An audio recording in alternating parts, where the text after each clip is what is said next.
तो बच्चों, let's read the question. Bohr's model can explain option A, the spectrum of hydrogen atom only. Option B, spectrum of an atom or ion containing one electron only. Option C, the spectrum of hydrogen molecule. Option D, the solar spectrum.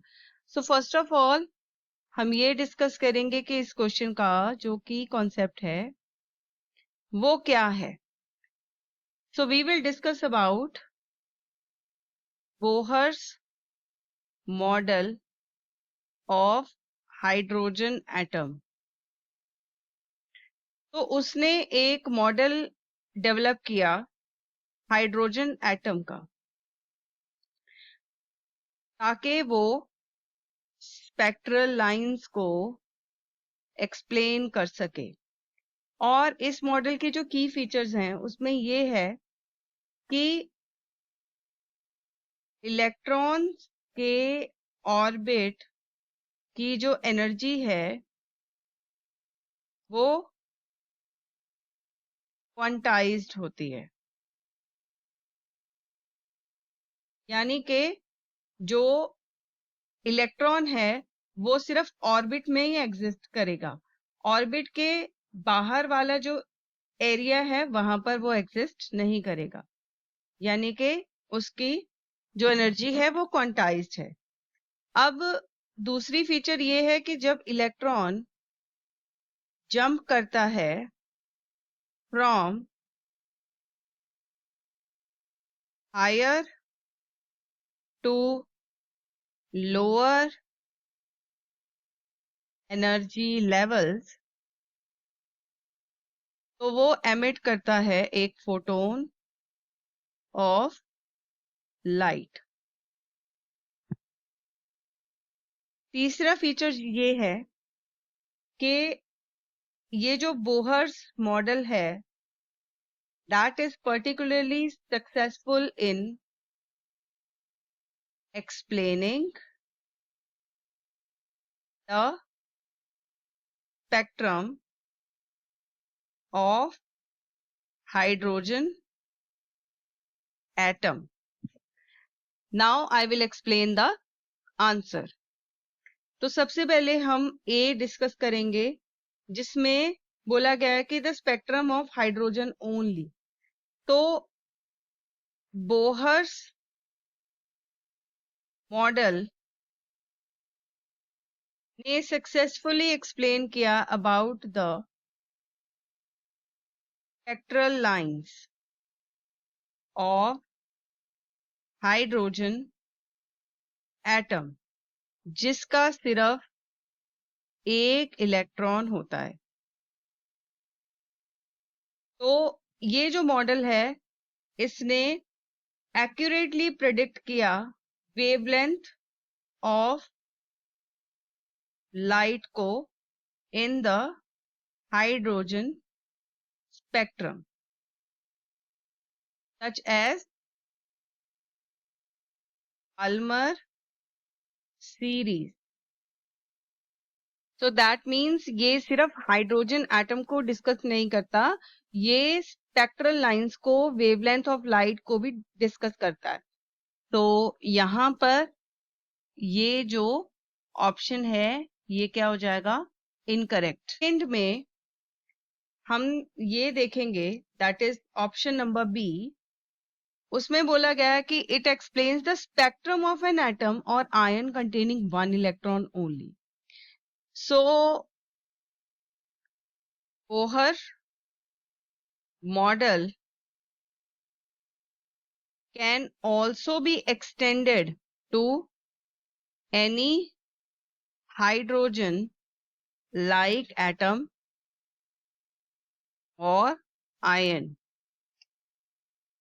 जिनमें सिर्फ एक electron है. तो ये उन atoms और ions को भी डिस्कस और एक्सप्लेन कर सकता है, जैसे कि हीलियम आयन और लिथियम 2 पॉजिटिव आयन, इनमें एक इलेक्ट्रॉन प्रेजेंट है. तो बोहर मॉडल जो है that can also be extended to explain ions and atoms like hydrogen atom. जो हाइड्रोजन एटम के हिसाब से बिहेव करते हैं आयंस, उनको भी एक्सप्लेन कर सकता है.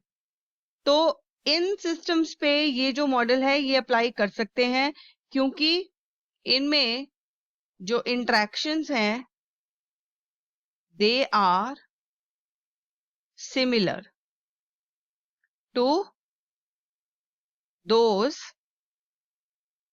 इन द हाइड्रोजन एटम। यानी कि एक इलेक्ट्रॉन जो है वो इन आयंस में भी है और हाइड्रोजन में भी है, तो बोहर्स मॉडल एक्सप्लेन कर सकता है। अब जो ऑप्शन नंबर सी है, दैट इज कि it can explain the spectrum of hydrogen molecule. तो बोहर मॉडल जो है that does not apply two molecules, क्योंकि यहां पर अगर हम देखें तो अगर हाइड्रोजन मॉलिक्यूल भी लें तो ये इसको भी एक्सप्लेन नहीं कर सकता, क्योंकि यहां पर it can not count for the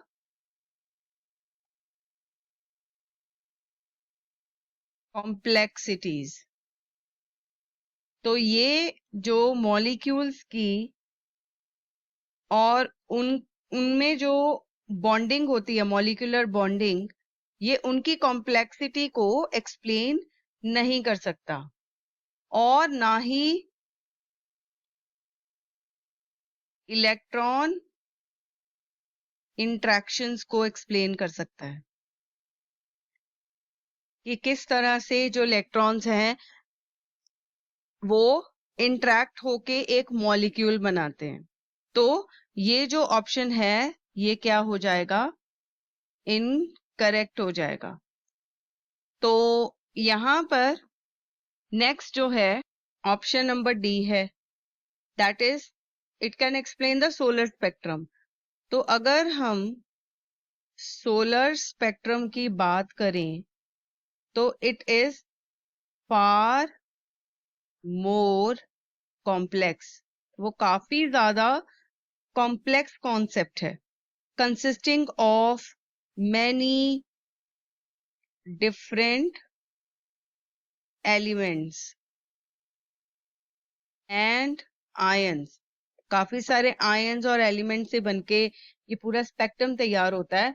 तो बोहर मॉडल ये जो एक्सप्लेन नहीं कर सकता सोलर स्पेक्ट्रम को, क्योंकि वो सिर्फ लिमिटेड है एक सिंपल वन इलेक्ट्रॉन सिस्टम पे। तो दैट मींस ये भी जो है ऑप्शन इनकरेक्ट हो गया। तो दैट मींस हमारा जो करेक्ट ऑप्शन है option number B. So option number B is the correct answer. I hope you have understood this answer very well. Thanks for watching.